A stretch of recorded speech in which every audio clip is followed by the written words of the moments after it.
สวัสดีครับเพื่อนๆวันนี้จะพามาดูพระอุปคุตนะมี2 องค์นะที่บ้านผมก็มี2 องค์นะมีเนื้อทองเหลืองครับอันนี้เนื้อทองแดงนะเดี๋ยวจะเจาะลึกๆศึกษาเป็นกันนะเพื่อนๆนะ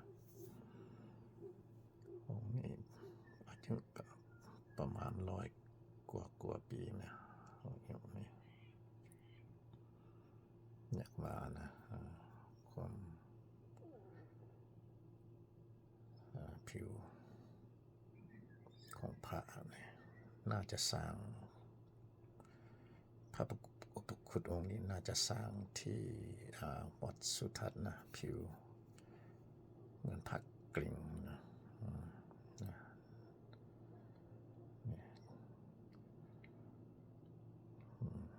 ไม่ค่อยมีผิวอย่างนี้ส่วนมากจะสร้างที่วัดเป็นศูนย์กลางนะพระหล่อนะจะเป็นพุทธรูปโบราณบูชาโบราณหรือว่าสิ่งอื่นๆเนี่ยส่วนมากจะมาจากวัดสุทัศน์นะผู้มีเชี่ยวชาญวิชาการหล่อ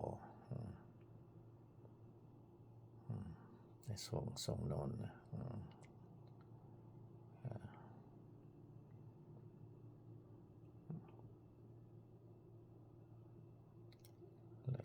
จะเป็นมีพิธีปลุกเสกเข้มขังนะที่วัดสุทัศน์เนี่ยจากว่านะคิดว่าก่อนหลวงพ่อแพรนะองค์นี้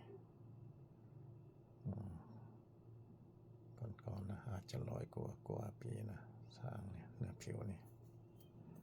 เรามาเจาะดูกันดูใกล้ๆกันนะเดี๋ยวนะผมรอเนี่ยพระรอจะมีคาบกุนะอยู่ในลองตามไม่ได้ตามคนเราสัมผัสไม่ได้ลองเนี่ยจะเป็นคนธรรมศาสตร์ของพระกุนะอันนี้เป็นพระอุปคุตคนโบราณนิยมกันสร้างนะถือว่ามีพุทธคุณเด่นทางโชคลาภนะอุปคุตนี่โชคลาภมากนะขอปัดเป่าความเสด็จจังไห้ก็ดีนะอุปคุตนี่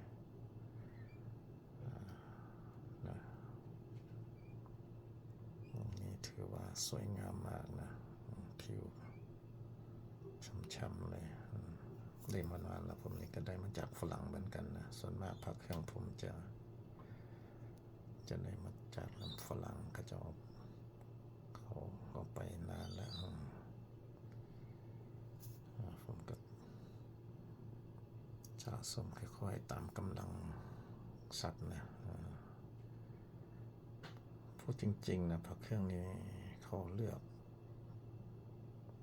คนนะไปอยู่น้ำนะเลือกเจ้าของนะอันนี้ดูกันชัดๆเลยเนี่ยตามเนี่ยครับตามลองจะเห็นครับดิน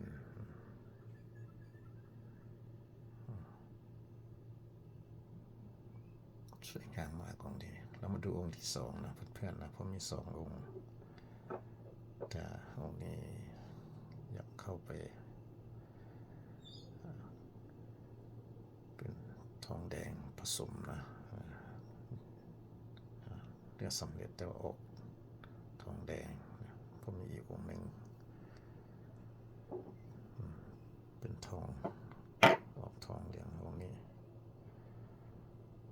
จะเก่าก่อนนะคิดว่า ผิวยังเห็นอยากว่า200นะกว่านะปีนะคิดว่าจะเป็นพวกนี้น่าจะเป็นของกัมพูชานะเขมรนะตรงนี้นะมียันด้วยนะคิดว่ายันนะห้องนี้ธรรมศาสตร์ห้องนี้ประมาณ200กว่านะผิวนี่บอกชัดเลยตามประสบการณ์ผมนะเนื้อเป็นยังไงนะนี่ครับกูนี่ที่ตามล่องเพราะว่าเราสัมผัสไม่ได้แต่ว่ามันจะเป็นคาบกูให้เห็นนะดูกันชัดๆนะเพื่อนๆนะถ้าใครจะสะสมพระเก่า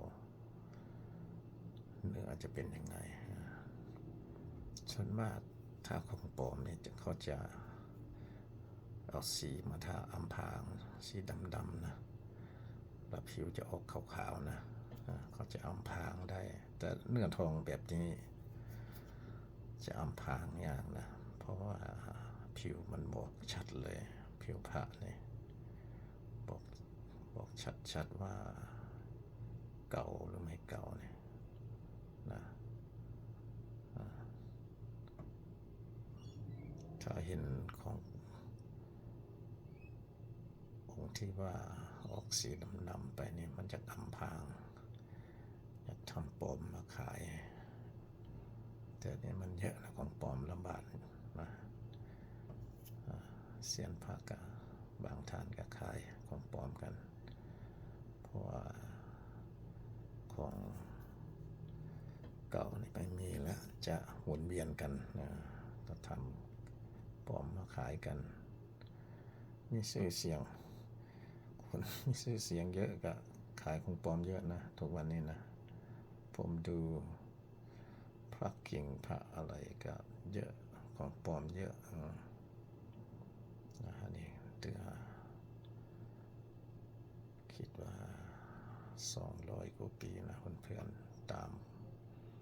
ประสบการณ์ผมนะเบิ่งดูผิวนี่อันนี้คิดว่าประเทศของเพื่อนบ้านนะของเขมรนะเขมรนะดูนำกันเพื่อนๆศึกษาไปด้วยกันไม่มีใครเกิดทันหรอกแต่ว่าสำคัญที่สุดว่าพระเครื่องเขาเลือกเจ้าของนะเพื่อนๆนะคนจะลุกเลยเนี่ยคนแขนผมเนี่ยไม่อยากพูดเลยจับนิดเดียวเนี่ยคนแขนคนขาลุกเลยพุทธคุณสูงมากนะเพื่อนๆนะโอเคนี่นะเพื่อนๆนะได้เห็นของเก่าถ้าจะเก็บจะสะสมก็ดูกันนะเพื่อนๆนะเดี๋ยวนี้ของปลอมระบาดมากนะ